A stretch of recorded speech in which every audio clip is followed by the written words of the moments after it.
Well, good morning, East Texas. It's just about almost 2 a.m., and we wanted to update you on the latest with what's going on with the thunderstorms that are moving across the region. We've been tracking the severe weather ever since Sunday morning, really. We had that first round of storms that kind of developed and kind of been pushing on through the area, and now we're on guard for the third round of storms. Of course, the second round came during the evening hours yesterday. Now we're watching storms really exploding since midnight last night and have continued to develop. We've got several areas of severe thunderstorms that we're watching right now, or several clusters of storms that continue to develop. Remember the dry line that we've been talking about? Well, that dry line has basically kind of stalled out to our west. I'll have a look at that and show you that for you coming up here in just a few minutes.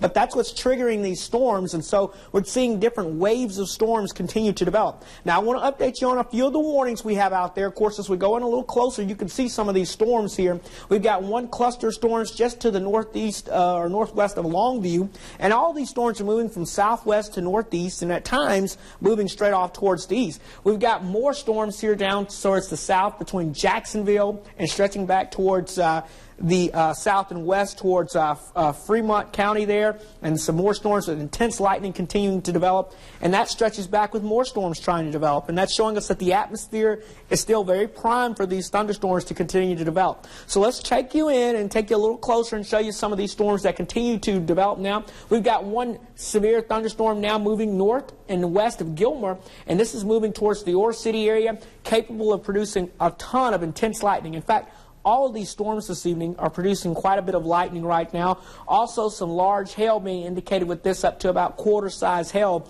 showing up with this storm. It's moving towards you in Dangerfield, moving towards you also in Bear Creek. So keep that in mind. Look at all the lightning strikes that continue to develop with the storm system as well. Quite a bit of lightning continuing to show up there with this storm as we continue to track it. And you can see a new storm now trying to develop just to the north and east of Gladewater, and this is moving towards the Harleton area there as well. So we'll be watching that storm for you very closely as we go throughout the evening hours.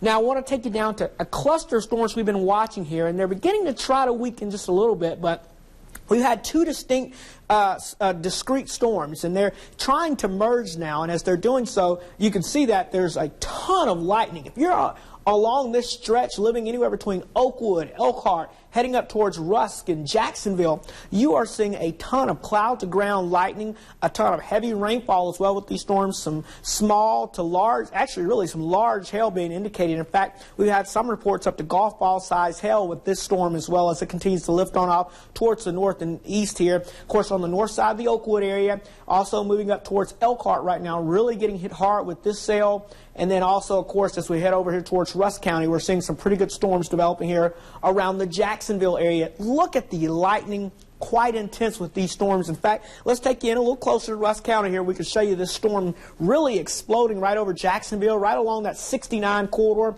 If you know people that are traveling right now along 69, be obviously alert with that. Tons of lightning, heavy rainfall, and the heaviest portion of that storm now shifting towards the east around the Gallatin area and the New Summerfield area. Watch out for that storm as this continues to shift off towards the east around 110. You're going to be seeing some intense lightning and heavy rainfall with that cell as it continues to move out towards the south and east. I want to take it back to the south and west here between Oakwood area here in Elkhart. Now, this is just outside of our area, but these cells are training now and are going to be moving into Rusk County as well. So once you get past this first initial wave of storms, you've got another wave to concern yourself with here that continues to develop here.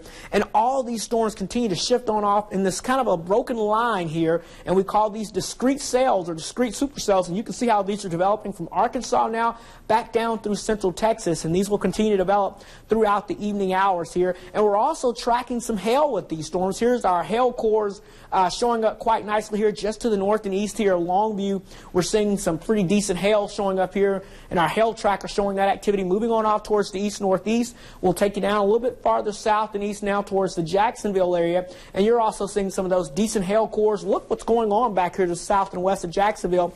New areas really starting to fire up there, so an indication that the atmosphere is once again still prime. Now, I wanted to show you the dew point map because we've been tracking this dry line all day Sunday, and now we're tracking it going into your Monday morning. Look at dew points, still in the 60s and 70s. That's telling us that the moisture is still there. We have still a prime atmosphere. The dry air, or the dry air moving in behind the dry line is still way to the west from Dallas to Waco here along the I-35 corridor here. So until this moves past us, we will see the threat for thunderstorms, and some of those will still remain severe. You can depend on us to keep you updated throughout the early morning hours, so keep right here tuned to KLTV. We'll have more updates for you throughout the morning.